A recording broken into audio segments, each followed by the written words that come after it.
The ITER nuclear fusion project is 50% complete.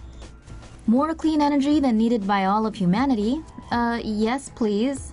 Construction on the International Thermonuclear experimental reactor in southern France has reached the important halfway milestone. Fusion energy looks to replicate the same process that powers the sun by converting hydrogen atoms into helium through a process that occurs at extreme temperatures. The reactor will have to be able to sustain temperatures 150 million degrees Celsius, 10 times hotter than the sun's core. The massive donut-shaped tokamak reactor will be surrounded by giant magnets that take superheated plasma away from the metal walls of the container. This requires the magnets to be cooled to negative 269 degrees Celsius. The ITER is aimed at using hydrogen fusion to create heat energy that can drive turbines to produce electricity. Keep watching for more mega projects. A skyscraper designed to eat carbon dioxide. The construction of a carbon-eating, eco-friendly skyscraper in Taipei is expected to be complete in September of this year. The architect of the residential building says he hopes the structure can help battle air pollution. The Taozu Yinyuan Tower features one central core tower, with two helicoidal towers around it. The design was inspired by the double helix of a DNA strand. Some 23,000 trees and shrubs will fill the tower's facade, roof, and balconies. This is reportedly just slightly fewer than the number of trees in New York's Central Park. The 21-story tower features 40 luxury condos, hallways with glass flooring, and a swimming pool. The 1,000-square-meter photovoltaic roof is designed to convert solar energy into electricity for the building. Rainwater will also be collected and recycled in the building. The plants in the tower will absorb 130 tons of carbon dioxide emissions per year, which is the equivalent of about 27 cars.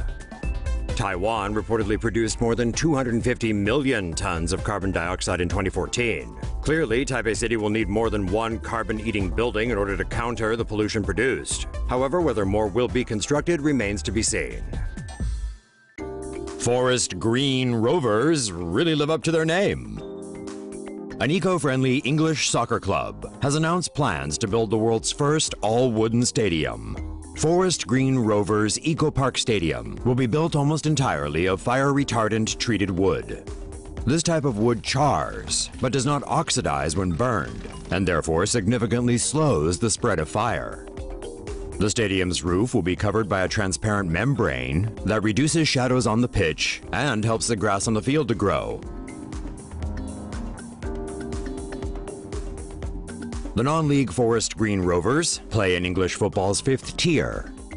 The club has made various efforts to go green, including installing solar panels at its existing stadium, using a solar-powered lawnmower, and in 2015, they even stopped serving meat to their players. Chicago hopes to build floating solar-powered bike path. Mayor Rahm Emanuel is hoping to build a floating bike path along the Chicago River in an effort to make the city the most bike-friendly city in the U.S. The bike path would be built on steel-reinforced concrete pontoons, which are secured with pilings driven into the riverbed. Each 82-foot by 12-foot segment would be equipped with a solar panel. More segments can be connected to extend the bike path. Energy generated from the solar panels will be used to power lighting fixtures. The path is also embedded with a heating conduit to prevent icing on the surface during cold weather. It also has retractable awnings that can roll out to provide shelter for riders when it's raining or snowing. The proposed bike path would float on the Chicago River between Horner and Pingtom parks. It would be free of cars, allowing cyclists to ride on it any time of the day. Each mile of the bike path might cost between $5 to $10 million. Architecture firm Second Shore, which put forward the idea, hopes to build a half-mile stretch of the proposed bike path in a pilot project by the summer of 2017. Indoor vertical farm near New York City uses less water and produces more. The world's largest indoor vertical farm is well on its way to producing millions of pounds of food a year while using less water. Last December, Aero Farms Incorporated secured $20 million of venture funding, paving the way for its 70,000 square foot facility in Newark, New Jersey. Now, the company is on track to produce 2 million pounds of food a year. The facility houses an efficient aeroponic vertical farm system that uses 95% less water than conventional commercial field farms and 40% less than hydroponic farms. The farms use no sunlight or soil.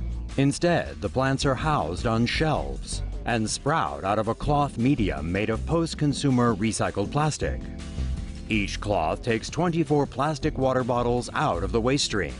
An aeroponic system mists the plant's roots with water, nutrients, and oxygen. The closed system allows the farm to use less water. An LED lighting system is programmed to create a specific light recipe for each plant. This gives the greens the exact spectrum, intensity, and frequency they need for photosynthesis in the most energy-efficient way possible. The programmed lights allow farmers to control the size, shape, texture, color, flavor, and nutrition of the foods produced. The cloth medium separates the plants from the nutrient-rich mists, allowing for fresh, clean, and dry produce to be harvested. Once harvested, the cloth medium can be fully sanitized and reused on new crops. By using the aeroponic and LED systems, farmers can monitor plant growth and tweak and track changes to allow for further improvements to the system. The AeroFarm system is also customizable.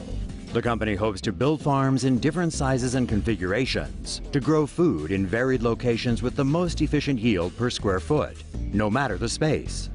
AeroFarms aims to have 25 facilities around the world in 5 years.